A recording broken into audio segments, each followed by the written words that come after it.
그 다음에 이집트로 간다. 그렇죠. 네, 이집트로 가서 이집트의 와인의 신 오시리스가 부활이라는 상징을 가지고 있고 그것이 여러 곳에 이제 영향을 줬다까지 하고 이 이집트 다음에 어딘가란 거예요. 그러니까 영향을 어디다 주는 거예요?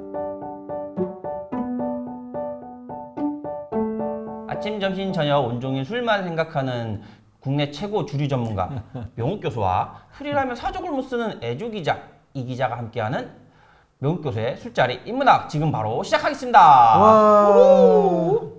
아 근데 국내 최고라는 게 진짜. 아유 그냥 하세요. 아이, 뭘, 참. 아유 내가 용납 못해. 자 바로 들어갈게요. 알겠습니다. 할 얘기가 많아가지고 빨리빨리 들어갈게요. 그러니까 저희가 한 몇 회에 걸쳐가지고 옛날 이야기를 했어요. 와인과 관련돼서 최초의 와인은 언제냐, 뭐 그리고 성경에 나오는 와인 이야기, 이집트 이야기까지 했는데 그러면 또 이번에 또 이 역사 이야기를 또 하실 거잖아요. 네네네. 이번에는 어디로 가시나요? 네, 일단은 이집트에서 다음에 어디로 갔는가라는 부분인데요. 조금 한번 정리를 하려고 그래요. 일단 최초의 와인이 생긴 곳은 조지아다. 그치. 그렇죠. 조지아.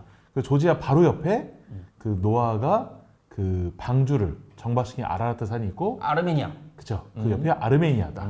거기서 포도를 재배했다는 역사가 성경 최초로 나온다. 그 다음이라면 비슷한 시기든지 하여튼간에 역사도 확실하지 않은데 이란의 자그로스 산맥으로 넘어가는데 네. 이 자그로스 산맥과 가까운 곳이 이란의 시라라는 도시다. 시라 맞아. 네. 시라. 거기서 시라즈죠. 정확하게 얘기하면 시라즈라는 도시고 시라즈라는 품종이 거기서 유래했다는 설이 있다. 그 다음에 이집트로 간다. 그렇죠. 네, 이집트로 가서 이집트의 와인의 신 오시리스가 부활이라는 상징을 가지고 있고 그것이 여러 곳에 이제 영향을 줬다까지 하고 이 이집트 다음에 어딘가란 거예요. 그러니까 영향을 어디다 주는 거예요? 이집트가 이 보면은요. 지금 현재 이집트는 나일강 주변이잖아요. 그렇죠. 이집트가 강성했을 때는 바로 지금의 튀르키예 아래 붙어 있는 가나안 땅을 다 지배하고 있었어요. 네. 지금의 시리아, 레바논 그리고 이스라엘. 이스라엘까지 까지 다 점령하고 있었단 말이에요. 근데 어디에 가장 영향을 또 많이 줬다라고 얘기할 수 있냐면 지금의 레바논, 예전에 페니키아예요. 레바논이 페니키아인 거예요? 지역이. 아. 네, 페니키아고요. 그러면 그쪽에도 와인이 있었다는 거예요? 그럼요. 그럼요. 아니, 실제로 지금 유럽의 와인의 역사를 만든 거는 이 거의 페니키아라고 얘기할 수 있을 정도로 영향이 어마어마하게 강해요. 일단 첫 번째, 유럽이란 이 어원이 어디서 왔냐는 거예요. 네. 예, 어디서 왔을까? 바로 페니키아의 공주입니다. 네, 공주라고요? 예, 페니키아의 공주 이름이 에우로파였어요. 오. 에우로파였고 너무 이뻤던 거예요. 어. 그래서 늘 최고의 바람둥이 있잖아요. 그리스 역사에서. 그 제우스? 그죠, 제우스. 제우스가 너무 멋져서 이 여성이 너무 멋져서 흰 소와 머리에 장식을 하고 이 페니키아주로 딱 갑니다. 근데 만지려고 너무 이뻐서 만지려고 하니까 휙 태워서 지중해를 건너서 크레타 섬으로 가버려요. 아. 네. 거기서 이제 그 유럽의 문명이 시작된 것이고 그래서 크레타 문명이 그렇게 시작을 해요. 그래서 에우로파가 이 돌아다니는 지역이다 유럽이다. 그러니까 에우로파를 EUROPA거든요. 아. 그걸 그대로 이제 영어식으로 얘기하면 유럽이 되는 유럽이 거죠. 되는 거구나. 네, 맞아요. 그래서 유럽의 어원의 시작 자체가 이제 에우로파, 페니키아의 공주다라는 뜻을 가지고 있고요. 그러면 실제로 지금 팔레스타인에 있던 사람들이 네. 크레타 섬으로 가가지고 유럽을 퍼졌다 이렇게 볼 수도 있는 거예요? 공주가. 공주가. 예. 근데 이제 그 계열은 어떻게 보냐면 지난번에 우리가 노아에 대한 얘기를 했지만 그렇죠. 노아에겐 3명의 아들이 있었어요. 아 그래요? 예. 셈, 함, 야벳. 셈은 이 아브라함 계통의 예. 약간 이스라엘 민족이라든지 약간 이쪽 계열을 좀 예. 뜻하는 것이고 야벳은 백인을 좀 뜻해요. 아. 그러니까 그 선조 계열을 봤었을 때 그렇죠. 예. 함은 함 중에 하나가 이 페니키아인이에요. 아. 예, 그리고 약간 흑인 계열을 좀 이쪽을 얘기를 해요. 이런 식으로 나누는 거 별로 좋아하진 않는데 어쨌든 그렇게 많이 봅니다. 예. 근데 이제 그것이 이제 종교로 많이 좀 나눠지게 되죠. 그래서 실제로 이 셈족 그러니까 이 페니키아인 그러니까 같은 유대 노아의 후손들인데 그쵸. 이쪽은 어쨌든 간에 다신교를 믿었던 예. 종교 때문에 좀 갈라지지 않았나 이렇게 봐요. 일단은 종교. 그럼 다시 한번 더 돌아가서 근데 그게 와인이랑 또 무슨 상관인 거예요? 와인이랑 무슨 상관이 있느냐? 상관이 있죠. 예, 상관이 있죠.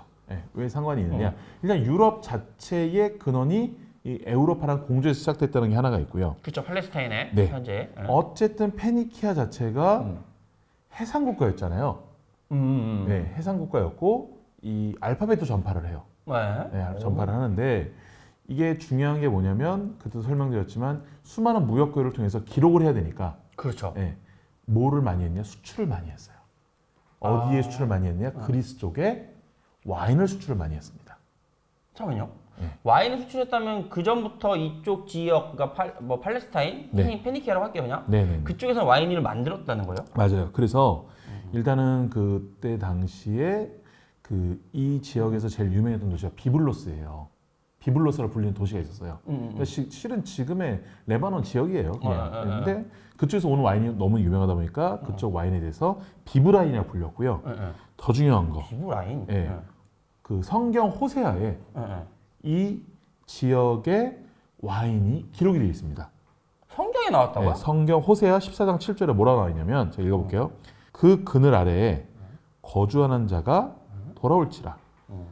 그들은 곡식같이 풍성할 것이며 포도나무같이 꽃이 필 것이며 그 향기는 여기 중요합니다. 그 향기는 레바논의 포도주같이 되리라.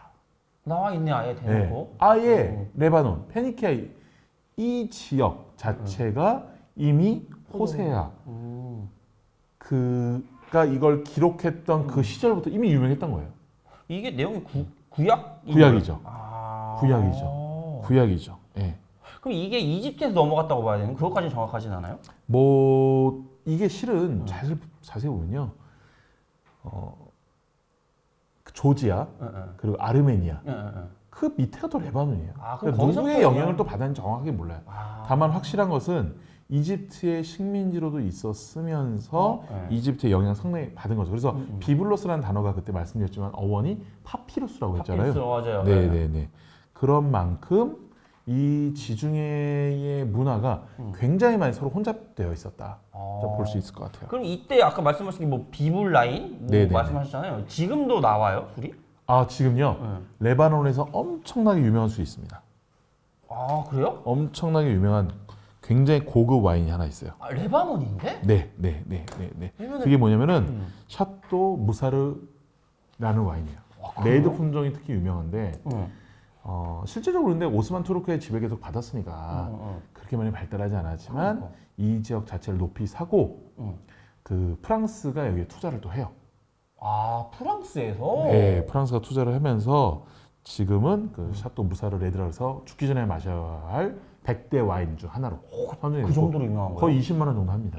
가격이 굉장히 높아요. 잠깐만요. 근데 레바논이 이슬람 그 문화 아니에요? 그냥? 그러니까 오스만 투르크.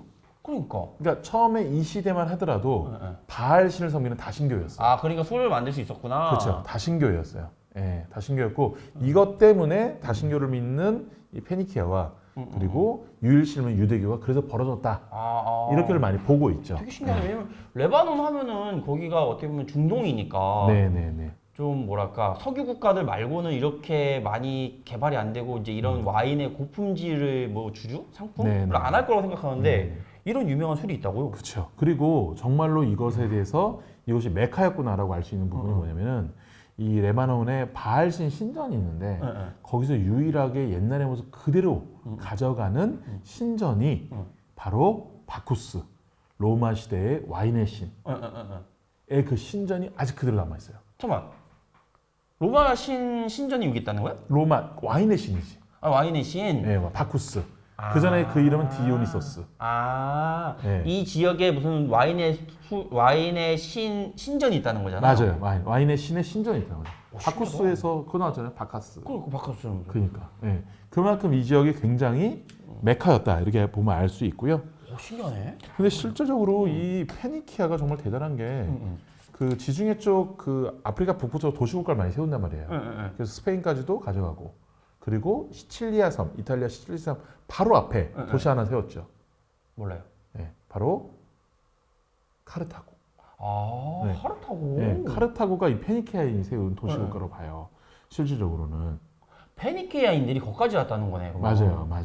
오. 그래서 실제로 이 유럽 쪽, 그 특히 이제 스페인 쪽에서 포도 기술을 알려준 거, 포도 재배 기술 알려주고 와인 양조법을 알려줬다는 것도 페니키아인으로 봅니다. 근데 진짜 저번부터 되게 신기했던 게 뭐 아르메니아도 그렇고 조지아도 그렇고 지금 레바논도 그렇고 제가 느끼는 건 그냥 사막 지역이거든요. 네네네. 사막 지역이면 그냥 야자수의 낙타인데 야자수가 있어요. 아닌가? 오아시스 보면은 뭐 있을 그러니까 그런 건데 그냥 낙타인 건데 아, 네네. 얘네가 포도 그리고 와인? 포도가 건조한 지역에서 잘 자라요. 아, 네, 굉장히 척박한 땅에서 잘 자라고 척박한 땅에서 자란 포도가 오히려 더 당도가 높고 좋아진 경우가 있기 때문에 그리고 이제 해안가 쪽은 그래도 괜찮아요. 포도 정도는 재배. 그러니까 쌀농사는 못하지. 기본적으로 물을 저장을 해야 되는데 그건 안 되니까. 그건 안 되죠. 근데 밀이나 보리나 또는 이 포도는 재배를 했단 말이야. 신기하네. 아무튼 네. 페니키아가 뭐 카르타고 나오고 하면 점점 서쪽으로 서진을 하는 건데 이러면 나올 수 있는 질문. 나중에 그 지역의 아주 유명한 문명 로마, 그리스에도 영향을 주는 건가요? 무조건 주죠. 무조건 줍니다. 무조건 줍니다. 예. 와, 신기하네. 이거는 궁금하죠? 이거는 다음 화를 봐주시면 되고 우선은 오늘은 페니키아까지 한번 정리를 좀 해주세요. 좀 복잡해서 제가 복잡해서. 뭐 일단은 이 페니키아 지역, 지금 레바논 지역이 와인에 영향을 받은 것은 이집트의 영향, 그리고 이 조지아나 아르메니아 영향, 그러니까 아라라트 산에 있는 포도바의 영향, 당연히 이제 뭐 이란 자그로스 산맥 이쪽도 영향을 받았겠죠. 통해서 어쨌든 해상 무역을 많이 했기 때문에 와인을 그리스나 이런 쪽에 많이 보낼 수 있었고 그것 자체가 유명했고 그래서 아예 성경에도 레바논 와인이 유명하다. 예, 그 향기가 좋았더라라는 그런 내용까지 나와 있다는 것. 예, 그런 부분을 참고해 주시면 정말 좋을 것 같습니다. 거기다가 뭐 죽기 전에 마셔야 되는 무슨 와인? 백대 와인, 샤또 무사르. 예. 그거는 레바논 와인은 레바논 와인입니다. 레바논 와인입니다. 예. 한번 죽기 전에 먹어봐야 되겠죠? 아무튼 자 다음 편은 로마 그리고 그리스 이야기를 다룰 건데 또 그때도 또 봐요. 아무튼 좋아요, 구독, 알림 부탁드릴게요. 안녕. 고맙습니다.